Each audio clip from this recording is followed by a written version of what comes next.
كشف مخطط المرحلة القادمة، تحويل القدس لعاصمة عالمية مع توحيد الأديان في دين واحد، النظام العالمي الجديد.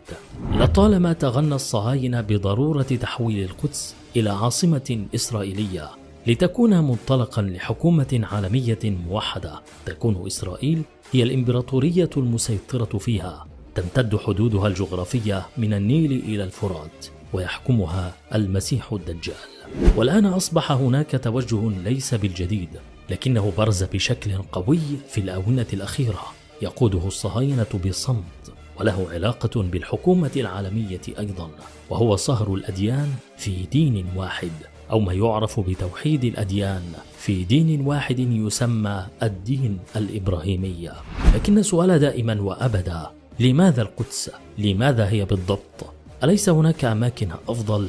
هل اختيارها كان لسبب سياسي ديني أم استراتيجي؟ ولماذا يريدون إقامة صلاة يجتمع فيها أصحاب كل الأديان في قبة الصخرة؟ هيا بنا إلى الأراضي المقدسة للبحث عن إجابات لكل هذه الأسئلة وكشف المخطط الإسرائيلي الخبيث، فتابعونا حتى النهاية.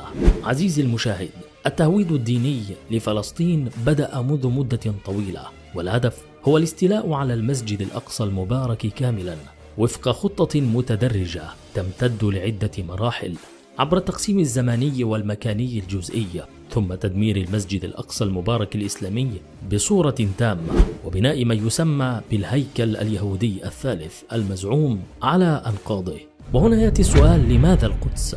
فمع وجود كل المدن الاستراتيجية الرائعة في العالم، ومع وجود مساحات فارغة ضخمة تستطيع أن تقيم فيها إسرائيل دولتها وعاصمتها وهيكلها المزعوم، لماذا يصرون على القدس؟ هم أنفسهم يجيبون على هذا السؤال بأن هناك نبوءات دينية توراتية تقول أن المسيح الدجال لن يخرج حتى يتم بناء الهيكل على أنقاض المسجد الأقصى، والمسيح الدجال بالنسبة لهم هو المخلص من الشتات والضياع، وهو من سيجمع شملهم في حكومة عالمية يعيشون فيها بسلام ورخاء وسمو لمدة 1000 سنة.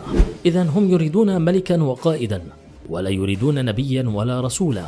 فعندما أرسل الله لهم نبيه عيسى عليه السلام لكي يصحح لهم دينهم بعد أن ضلوا، ماذا فعلوا؟ رفضوا رسالته، حاولوا قتله وصلبه، لكن الله تعالى رفعه من الأرض وشبه لهم بأنهم قد صلبوه، وبالتالي فهم يعتبرون أن مسيحهم المخلص لم يأتي بعد، وهم ينتظرون مجيئه بفارغ الصبر. وتحويل القدس لعاصمة عالمية هي خطة لجعلها مدينة الدجال التي سينطلق منها حكمه. ورغم أن الكثيرين ينكرون هذا المخطط الصهيوني، إلا أن مفكريهم وساساتهم يعترفون بهذا الأمر. تعالوا بنا نسمع ما قاله المفكر الصهيوني جاك أنالي بهذا الخصوص. Mais en fait, l'autre situation idéale, c'est une ville qui soit en quelque sorte la capitale planétaire d'un univers. On peut imaginer un gouvernement mondial à Jérusalem, puisque c'est là où sera le point de rencontre de tout le monde. Mais ce qui est aussi le plus vraisemblable, en même temps, est-ce qu'on n'est pas en train de détruire l'influence palestinienne en modifiant cet équilibre géographique? Oui, bien sûr. Bien sûr. La stratégie israélienne, c'est de créer des conditions de l'impossibilité d'une ville arabe. C'est pour ça que... Alors que la population arabe devient de plus en plus présente et importante dans la ville. Dans la ville, mais en même temps, elle est mêlée avec d'autres. Et puis, il y a aussi la solution qui consiste la plus vraisemblable à ne rien faire. On le voit dans les dernières négociations qui ont commencé récemment entre les administrations israéliennes, américaines, palestiniennes, avec l'idée de « on va tout régler dans le conflit du Moyen-Orient, sauf deux questions, celle des réfugiés et celle de Jérusalem ». C'est-à-dire que Jérusalem ne sera pas la première question réglée, mais la dernière. C'est pour ça que d'ailleurs, dans la tradition juive, on dit beaucoup que la paix à Jérusalem est la condition de la venue du Messie. Le Messie arrivera par une certaine porte de la vieille ville et il arrivera soit pour faire la paix, soit quand la paix soit faite. Donc véritablement, il y a une dimension en quelque sorte utopiste, messianique ou utopiste, de Jérusalem comme lieu de la paix. En fait, les espoirs de paix dans cette région sont liés à ce qui se passera à Jérusalem même? On a souvent dit par exemple que le Liban serait le deuxième pays après l'Égypte à faire la paix. Enfin, jamais le premier. En fait, on se rend bien compte que le Liban sera le dernier pays à faire la paix. Et bien là, de la même façon, je pense que Jérusalem sera le dernier problème résolu.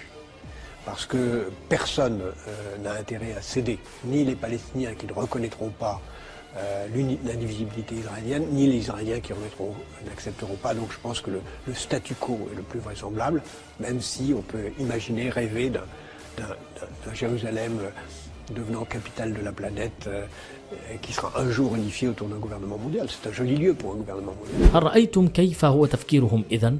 حتى صفحاتهم تروج لذلك. انظر ما نشرته صفحة إسرائيل بالعربية مثلا.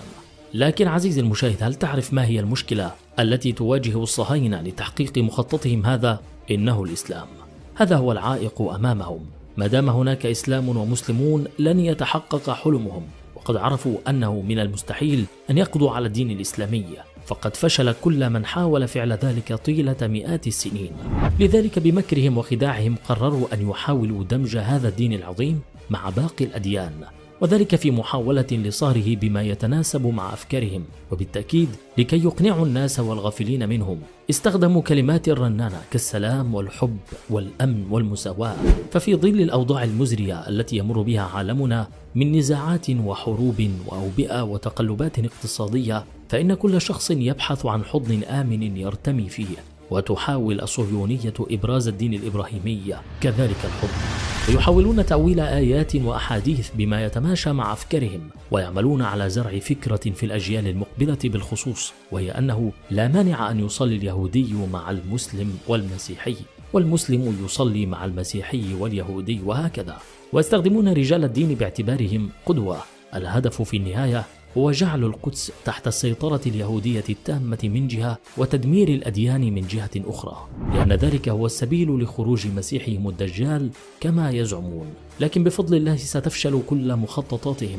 لكن على المسلمين أن يكونوا دائما يدا واحدة، وأن يكونوا على وعي بما يحاك ضدهم، وأن يكونوا على يقين في وعد الله سبحانه وتعالى في نصر المؤمنين. بسم الله الرحمن الرحيم. وكان حقا علينا نصر المؤمنين. ويقول تعالى أيضا: وعد الله الذين آمنوا منكم وعملوا الصالحات ليستخلفنهم في الأرض كما استخلف الذين من قبلهم ولا يمكنن لهم دينهم الذي ارتضى لهم ولا يبدلنهم من بعد خوفهم أمنا يعبدونني لا يشركون بي شيئا ومن كفر بعد ذلك فأولئك هم الفاسقون.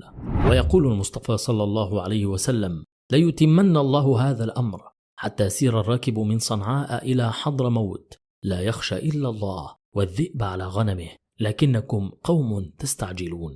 لذلك على المسلمين ألا يتعجلوا النصر، وإنما عليهم أن يربوا أنفسهم وأجيالا تكون جديرة بالنصر، فالنصر يأتي من النفوس أولا. قال الله تعالى: إن الله لا يغير ما بقوم حتى يغيروا ما بأنفسهم. فالمسلمون إن نصروا ربهم سبحانه وتعالى أولا كان النصر حليفا لهم ولا بد. يا أيها الذين آمنوا إن تنصروا الله ينصركم ويثبت أقدامكم. نالت هذه الحلقة إعجابكم، شاركوها جميع الأصدقاء، ولا تنسوا الضغط على زر الإعجاب لنستمر في نشر المزيد، وإلى اللقاء.